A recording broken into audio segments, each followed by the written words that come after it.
بسم الله الرحمن الرحيم.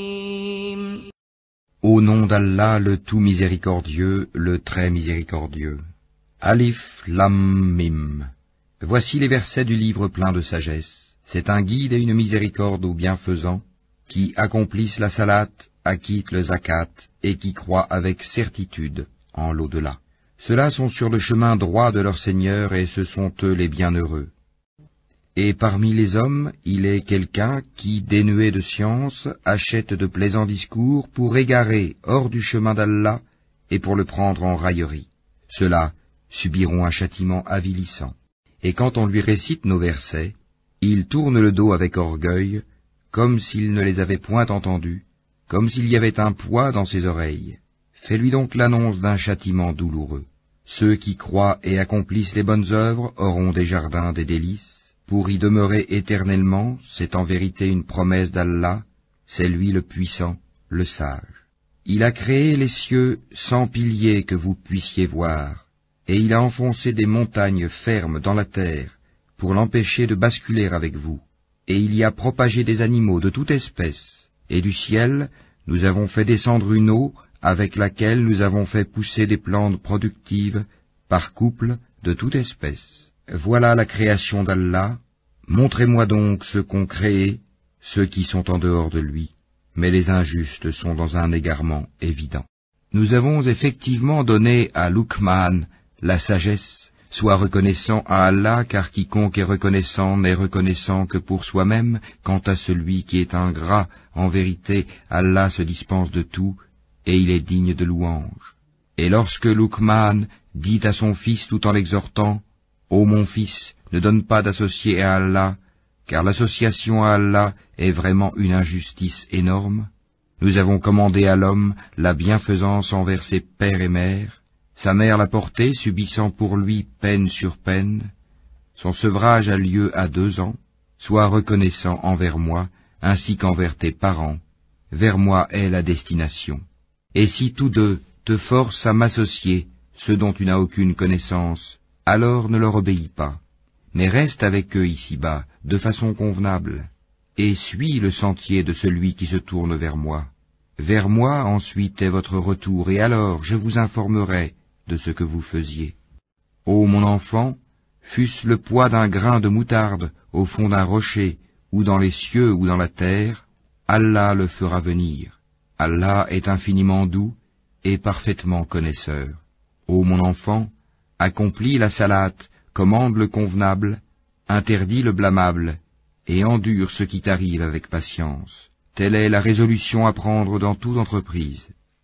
Et ne détourne pas ton visage des hommes, et ne foule pas la terre avec arrogance, car Allah n'aime pas le présomptueux plein de glorioles.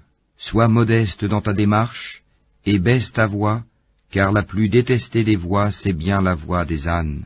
Ne voyez-vous pas qu'Allah vous a assujetti ce qui est dans les cieux et sur la terre, et il vous a comblé de ses bienfaits apparents et cachés, et parmi les gens il y en a qui disputent à propos d'Allah sans science, ni guidée, ni livre éclairant, et quand on leur dit « Suivez ce qu'Allah a fait descendre », ils disent « Nous suivons plutôt ce sur quoi nous avons trouvé nos ancêtres ». Est-ce donc même si le diable les appelait au châtiment de la fournaise? Et quiconque soumet son être à Allah, tout en étant bienfaisant, s'accroche réellement à l'anse la plus ferme. La fin de toute chose appartient à Allah. Celui qui a mécru, que sa mécréance ne t'afflige pas. Vers nous sera leur retour, et nous les informerons de ce qu'ils faisaient. Allah connaît bien le contenu des poitrines. Nous leur donnons de la jouissance pour peu de temps, ensuite nous les forcerons vers un dur châtiment. Si tu leur demandes qui a créé les cieux et la terre, ils diront certes Allah. Dis, louange à Allah, mais la plupart d'entre eux ne savent pas. À Allah appartient tout ce qui est dans les cieux et en terre. Allah est celui qui se suffit à lui-même.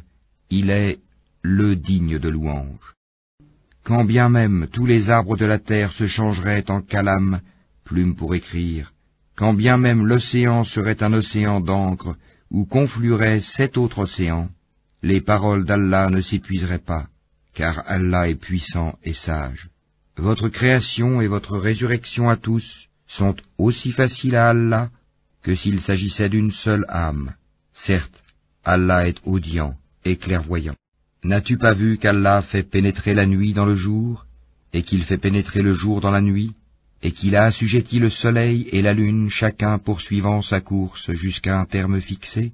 Et Allah est parfaitement connaisseur de ce que vous faites. Il en est ainsi parce qu'Allah est la vérité, et que tout ce qu'ils invoquent en dehors de lui est le faux, et qu'Allah c'est lui le haut, le grand. N'as-tu pas vu que c'est par la grâce d'Allah que le vaisseau vogue dans la mer, afin qu'il vous fasse voir ses merveilles? Il y a en cela des preuves pour tout homme patient et reconnaissant. Quand une vague les recouvre comme des ombres, ils invoquent Allah, vouant leur culte exclusivement à lui. Et lorsqu'il les sauve, en les ramenant vers la terre ferme, certains d'entre eux deviennent réticents. Mais seul le grand traître et le grand ingrat renient nos signes. Ô hommes, craignez votre Seigneur, et redoutez un jour où le père ne répondra en quoi que ce soit pour son enfant, ni l'enfant pour son père. La promesse d'Allah est vérité, que la vie présente ne vous trompe donc pas, et que le trompeur, Satan, ne vous induise pas en erreur sur Allah. La connaissance de l'heure est auprès d'Allah, et c'est lui qui fait tomber la pluie salvatrice, et il sait ce qu'il y a dans les matrices. Et personne ne sait ce qu'il acquérera demain, et personne ne sait dans quelle terre il mourra. Certes, Allah